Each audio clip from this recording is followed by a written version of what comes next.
사랑하고 축복합니다. 저는 항상 늦은 밤에 뵙는 분들이 제일 아름답고 멋지신 것 같아요. 기도하러 나오셔서 그런 것도 있지만 하나님의 전에 이른 새벽부터 늦은 이 시간까지 함께 모여서 예배하고 찬양하고 기도하는 것이 우리도 기쁨이 넘치는데 우리 하나님께서 얼마나 기뻐하시겠습니까? 오늘 본문은 열왕기하 18장부터 우리가 19장 말씀을 읽었는데요. 원래는 이제 18장부터 19장 전체 말씀을 읽어야 되는데 오늘 말씀을 좀 줄여서 함께 읽어보았습니다. 오늘 히스기야의 기도라는 제목으로 함께 말씀을 나누고자 합니다.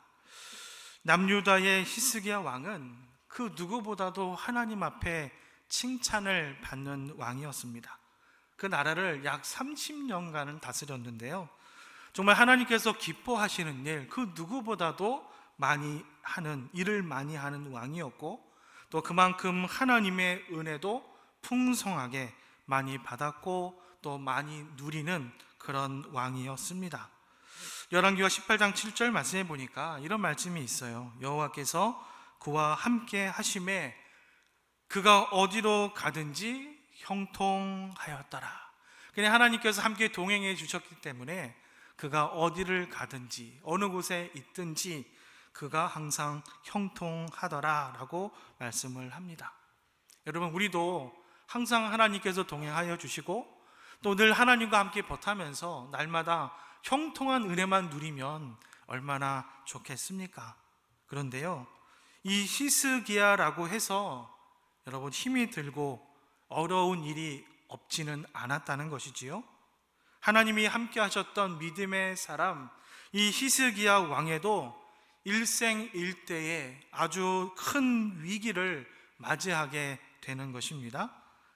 오늘 말씀해 보니까 새롭게 떠오르는 나라가 있습니다. 신은 강국 아수르가 이 나라를 쳐들어와서 이 땅에 있는 중요한 성읍들을 점령하고 이제 수도 예루살렘까지도 점령하게 되는 것입니다. 어찌할 수 없는 이 절박한 위기 가운데 히스기야는 오늘 좀 어떻게 보면 굴욕적이고 또 어떻게 보면 좀 신앙적이지 못한 불신앙적인 해결책을 선택하게 됩니다. 그것이 무엇입니까? 성전 기물까지도 적군들에게, 적에게, 아수르에게 넘겨주면서까지 평화 조약을 맺으려고 했다는 것입니다.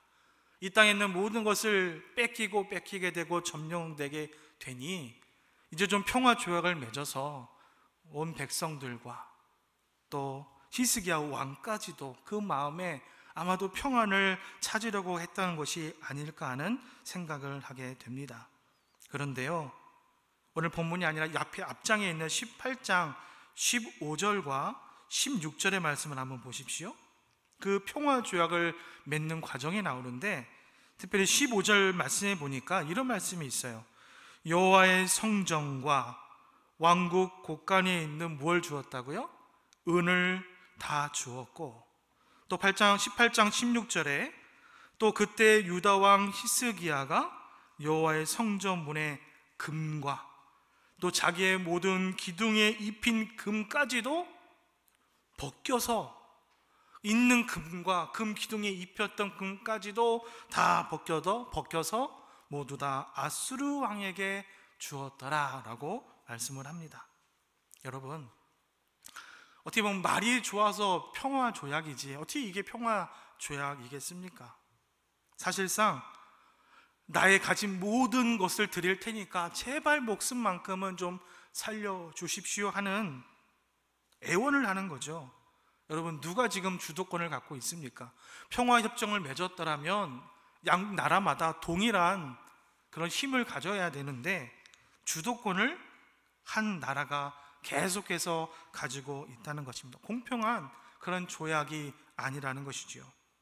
아수르 왕은 조공은 조공대로 받아서 챙기고 또 군사는 군사대로 일으켜서 계속해서 그 땅을 점령해 나가는 것입니다. 계속해서 예루살렘을 향해서 전진하는 것입니다.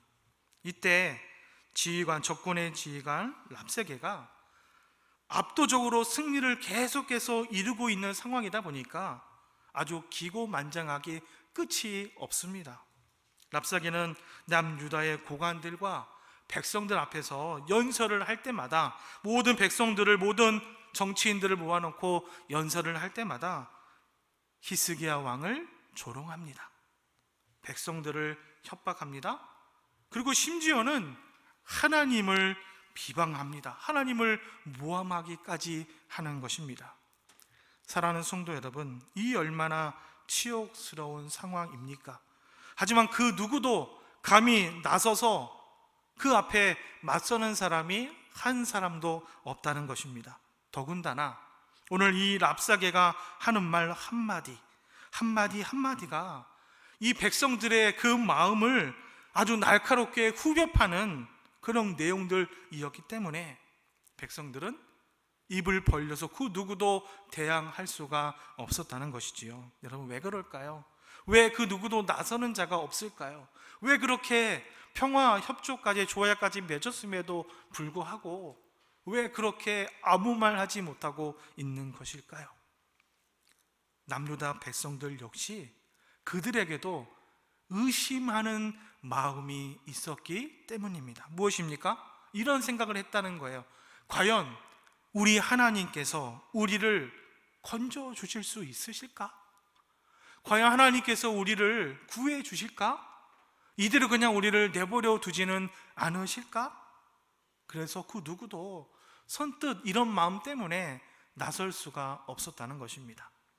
게다가 여기에 더해서 히스기야 왕이 랍사게와는 말도 섞지 말아라, 대화도 하지 말아라는 명령을 내리기도 했기 때문에, 이러한 이유 때문에 랍사게를 대놓고 지금 백성들에게 모욕적인 말을 계속해서 늘어놓고 있지만, 하나님을 비방하는 말을 계속해서 하고 있지만 여전히 백성들은 침묵하고 있다는 것입니다. 이렇게 랍사게가 남유다를 한바탕 뒤집어 놓고 있다는 이 소식이 히스기야 왕의 귀에까지도 들어가게 됩니다. 히스기야 왕이 그 말을 듣고 정말 참담한 심정에 그의 피가 끓어오릅니다. 그래서 말씀해 보면 옷을 찢고 굵은 배를 두르면서 온몸으로 자신의 슬픔을 표현하고 있는 것이지요. 사랑하는 성도 여러분, 이런 상황을 여러분이 한번 겪고 있다고 생각해 보십시오. 그 누구라도 막 정신이 아찔하고 막 감정이 극해 처해서 격해질 수밖에 없을 것입니다. 예를 들어서 만약에 우리 가정에 우리 아이가, 내 자녀가 학교에서 따돌림을 당한다고 생각을 한번 해 보십시오. 뿐만 아니라 우리 남편이, 우리 아내가 직장에서 여러분 부당한 대우를 받고 따돌림을 당한다고 한번 생각해 보라는 말씀입니다. 여러분이라면 그 모습을 직접 두 눈으로 보고 있다면 여러분 그냥 참고만 있으시겠습니까? 그냥 보고 모른 척 할 수 있겠습니까? 막 속이 뒤집어지고 눈이 막 뒤집어지지 않겠습니까? 지금의 이런 상황에서 어떻게 그 평화 협정을 그냥 유지할 수가 있겠습니까? 평정심을 유지할 수도 없습니다. 도저히 그 모든 것들을 지킬 수 없는 상황으로 이끌어가고 있다는 것이지요.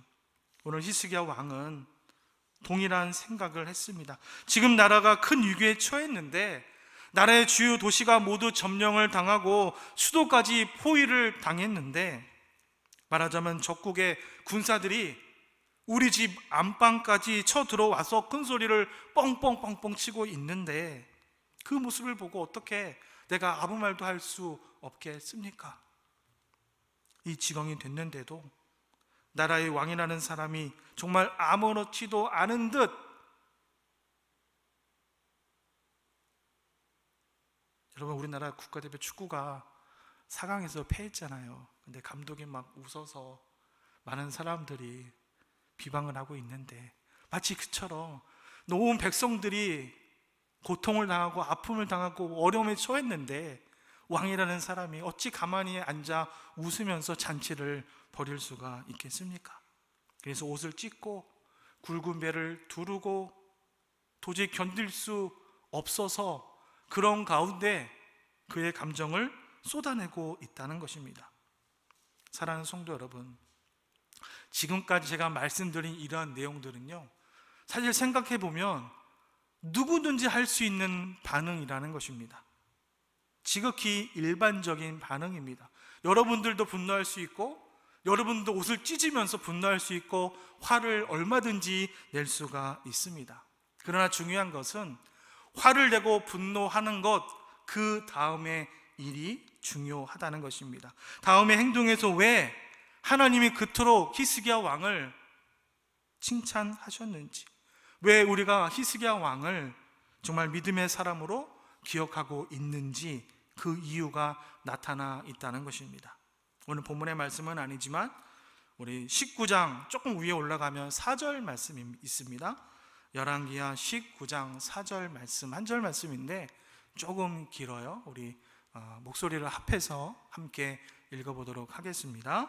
시작. 랍사게가 그의 주 아수르 왕의 보냄을 받고 와서 살아계신 하나님을 비방하였으니 당신의 하나님 여호와께서 혹시 그의 말을 들으셨을지라. 당신의 하나님 여호와께서 그 들으신 말 때문에 꾸짖으실 듯하니 당신은 이 남아있는 자들을 위하여 기도하소서 하더이다 하니라. 아멘. 히스기야 왕은요, 슬픔을 머금고 어디로 갑니까? 성전으로 들어갑니다. 하나님께 기도하기 위해서 슬픔과 분노를 가지고 성전으로 들어갔습니다. 그리고 한편으로는 신하들을 선지자 이사야에게 보내서 기도해 줄 것을 요청하기까지도 합니다. 어떻게 생각해 보면 힘들고 어려운 일이 생기면 기도하는 것 당연하지, 남에게 내가 힘드니까 기도 제목 주고 함께 기도하자고 요청할 수도 있지라고 우리가 쉽게 생각할 수도 있습니다. 워낙 절박한 상황이니까, 힘이 부치니까 당연히 힘을 합해서 어려우니까 기도가 좀 절로 나오는 것이 아닐까라는 생각도 물론 할 수가 있습니다. 그런데 여러분, 과연 정말 그럴까요? 정말 힘들고 어려우면, 여러분이 힘들고 어려우면 먼저 하나님이 생각나십니까? 하나님 찾으십니까? 대답 자신 있게 찾으십니까? 아멘 하셔야죠. 네. 당연히 찾아야지요. 그런데요, 몇 가지 예를 들어서 한번 얘기를 하려고 합니다. 여러분, 어려움이 닥치면 무조건 기도해야지, 하나님 붙들고 기도해야지라고 우리는 생각을 합니다.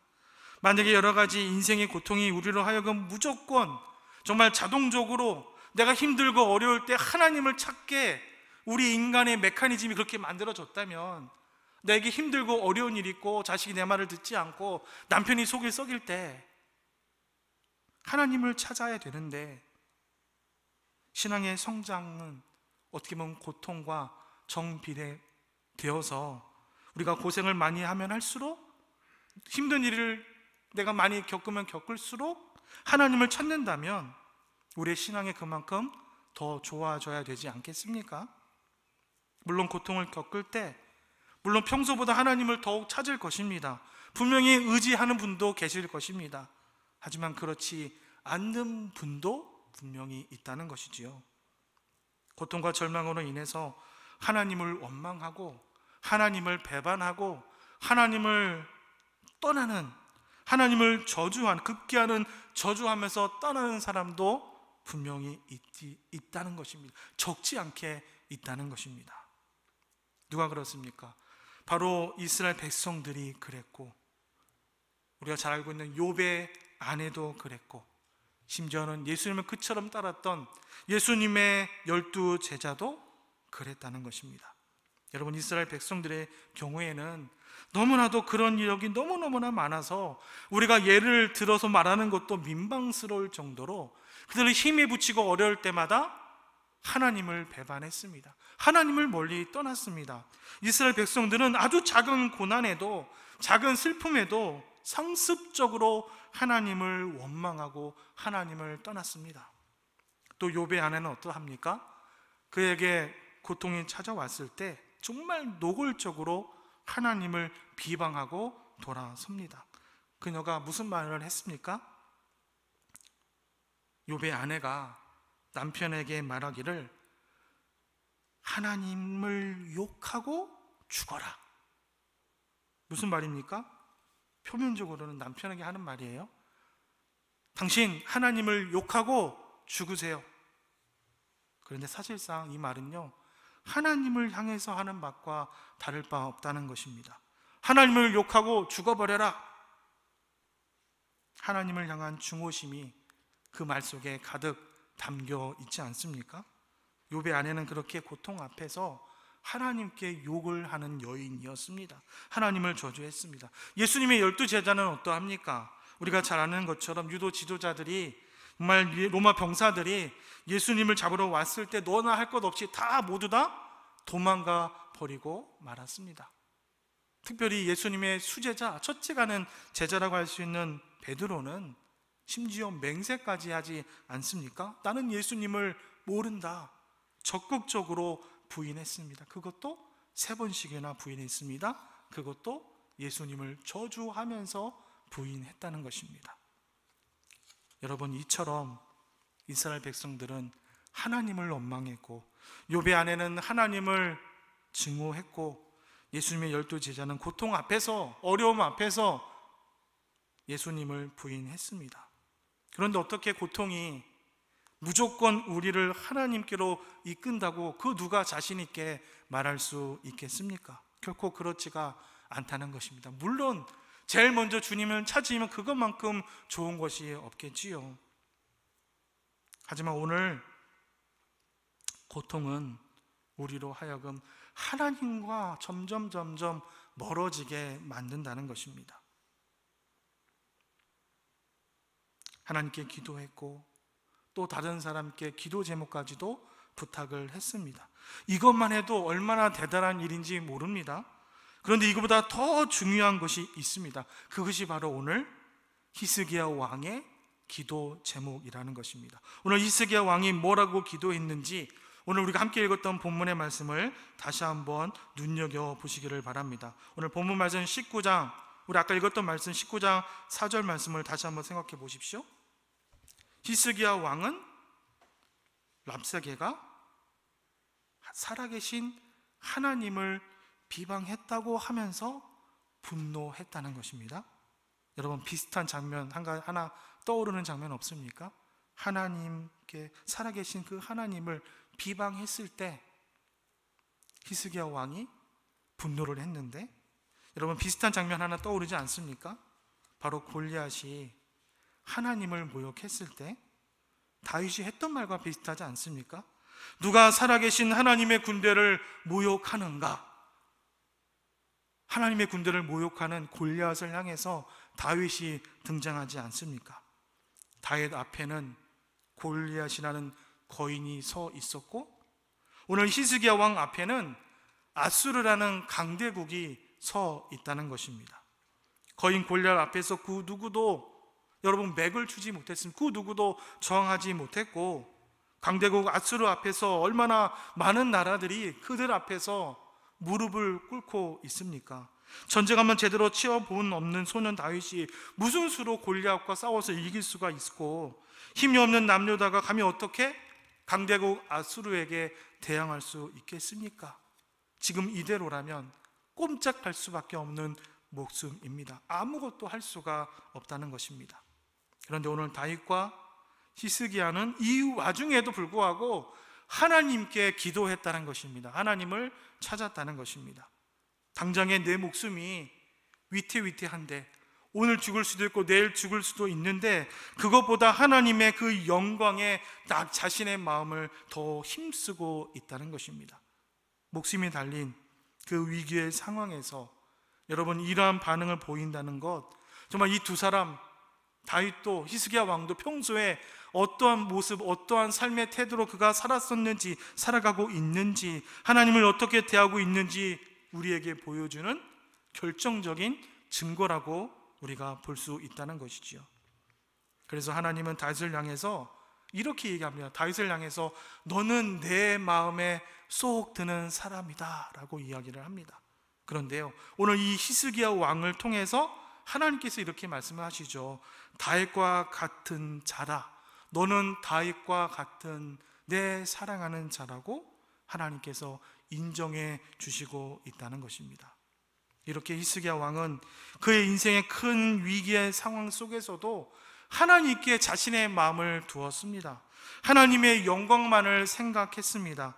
하나님께서는 그의 마음을 이대로 저버리지 아니하시고 하나님께서도 히스기야를 생각해 주신 줄로 믿습니다. 사랑하는 성도 여러분, 이제 하나님은 랍사게가 아수르 본국에서 일어나고 있는 어떤 사건에 대한 소문을 듣게 하셨습니다.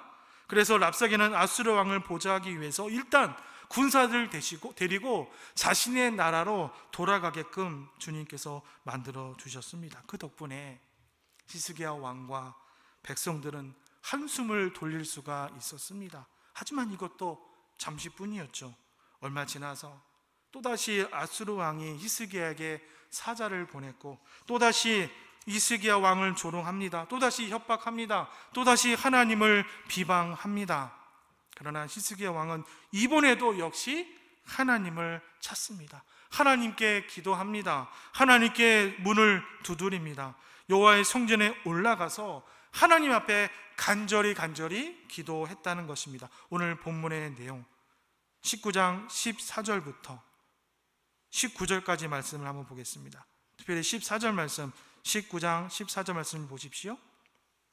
여호와의 성전에 올라가서 히스기야가 그 편지를 여호와 앞에 펴놓고 그 앞에서 히스기야가 기도하여 이르되, 이어지는 19절까지의 말씀을 보시면 히스기야 왕이 어떻게 기도했는지, 어떤 기도를 하는지 우리가 자세하게 기록이 되어 있는데요, 그 내용도 내용이지만 그가 기도하는 그 내용을 보면 얼마나 애타게 여호와 하나님을 부르짖고 있는지 모릅니다. 하나님의 이름을 정말 목 놓아 부르고 있는 장면이 나오는데요. 자, 15절 말씀을 보십시다.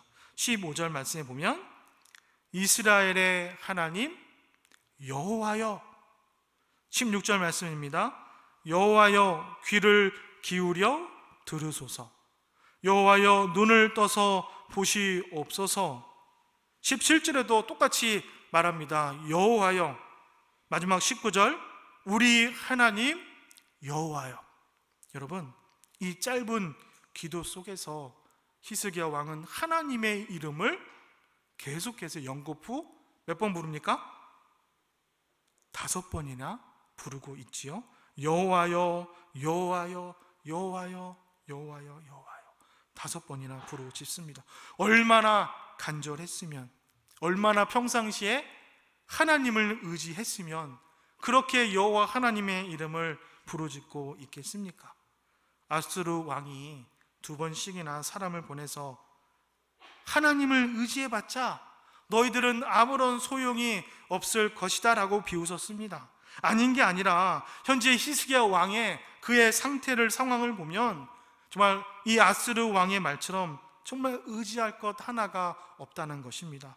아무런 것도 붙잡을, 지푸라기라도 잡을 그런 존재가 없다는 것이지요. 자, 그럼에도 불구하고 히스기야 왕은 그것에 휩쓸리지 않았습니다. 지금 일어나고 있는 긴박하고 절박한 상황, 이 환경을 뛰어넘어서 오직 하나님만 의지한 줄로 믿습니다. 오직 하나님만 찾고 오직 하나님께만 간구했습니다. 왜냐하면 히스기야는 하나님을 홀로 이 세상에서 유일하게 가장 높고 가장 위대하신 분으로 믿고 그렇게 살고 있었다는 것입니다. 여러분, 15절 말씀을 다시 한번 보십시오. 주는 천하 만국의 홀로 하나님이시라. 여러분, 홀로 유일한 하나님이라는 것입니다. 주께서 천지를 만드셨나이다. 19절 말씀, 천하 만국이 주 여호와가 홀로 유일하신 하나님이신 줄 알리이다 하니라. 사랑하는 성도 여러분, 우리가 인생을 살아가다 보면 도저히 감당할 수 없는 힘겨운 문제들을 우리가 만나게 될 때가 있습니다. 어떻게든 내 힘으로, 어떻게든 이 문제 내 힘으로 좀 해결해 봐야지라고 이렇게도 해보고 저렇게도 해보고 이것저것 다 해보았지만 도무지 나아질 기미가 보이지 않습니다. 말 그대로 어떠합니까? 속수무책입니다. 문제가 있습니다. 나에게 문제가 있습니다. 이 문제가 내 힘으로 쉽게 해결될 일이 아니라면 여러분 어떻게 해야 되겠습니까? 오늘 히스기야 왕을 보십시오. 강대국 아스르가 쳐들어왔을 때 처음에 어떠했습니까? 어떻게든 자신의 힘으로 해결해 보려고 얼마나 애를 썼습니까? 아스르 왕 앞에 납작 엎드려서 살려주십시오, 제발 살려주세요 빌면서 그거 좀 모자라서 성전의 기물까지, 금까지, 기둥에 발라진 금까지도 싹싹싹 다 글러서 아스르 왕에게 바치지 않았습니까? 하지만 아무런 소용이 없었다는 것입니다. 오히려 아스르의 기세만 더 등등하게 만들고 말았다는 것이지요. 온갖 조롱과 악담을 퍼부으면서 히스기야 왕과 백성들을 비난하고 하나님을 조롱하고 모독했습니다. 그것도 두 번씩이나. 그런데도 그 누구도 나서서 대꾸하는 사람이 없었다는 것이지요. 그만큼 히스기야 왕은 무력했습니다. 이 문제를 해결할 능력이 아무것도 없었다는 것입니다. 하지만 다행히도 그에게는 한 가지 소망이 남아 있었습니다. 바로 유일한 소망이신 위대하신 여호와 하나님이 그에게 소망이었다는 것입니다. 히스기야 왕은 유일하고 위대하신 만군의 여호와 하나님께 자신이 도저히 감당할 수 이 문제 분명히 하나님께서 책임져 주시고 해결해 주실 것을 믿은 줄로 믿습니다. 그리고 실제로 하나님께서 그 문제를 해결해 주신 줄로 믿습니다.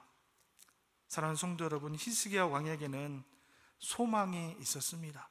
하나님께서 그에게 소망이었고 또 하나님을 의지하는 믿음이 그의 소망이 된 줄로 믿습니다. 지금 여러분의 삶 가운데 어떤 문제가 있습니까? 아무런 문제가 없으면 그것은 정말 최고로 좋은 일이겠지요. 그러나 그 문제 때문에, 나에게 있는 그 문제 때문에 우리가 얼마나 고민하고 얼마나 고통스러워하고 또 새벽마다 밤 늦게까지 우리가 얼마나 주님께 부르짖으며 기도하고 있습니까? 그리고 해결 방법은 여러분 찾으셨습니까? 아직 해결할 방법을 찾지 못하셨다면 오늘 이 밤에 히스기야 왕처럼 유일하시고 위대하신 그 하나님만을 의지하시기를 부탁을 드립니다. 하나님 앞에 나아가셔서 하나님 앞에 모든 나의 문제를 내어놓고 주님께 간구하시기 바랍니다. 그렇게 하면 유일하시고 위대하신 하나님께서 분명히 우리의 기도를 들으시고 응답해 주실 줄로 믿습니다. 인생의 모든 문제, 어려움을 만날 때마다 오늘 히스기야 왕처럼 위대하시고 유일하신 하나님 앞에 나아오시기를 바랍니다. 우리를 건지시고 도와주시는 그 하나님의 크신 은혜가 날마다 저와 여러분의 삶에 또 은혜를 체험하는, 또 날마다 기쁨이 넘치고 그 해답에 응답해 주시는 하나님의 놀라우신 은혜가 날마다 우리 삶 가운데 넘치는 줄 믿습니다. 또 그런 믿음으로 주님 앞에 나아가서 간구하시는 저와 여러분이 다 되시기를 주님의 이름으로 축원합니다.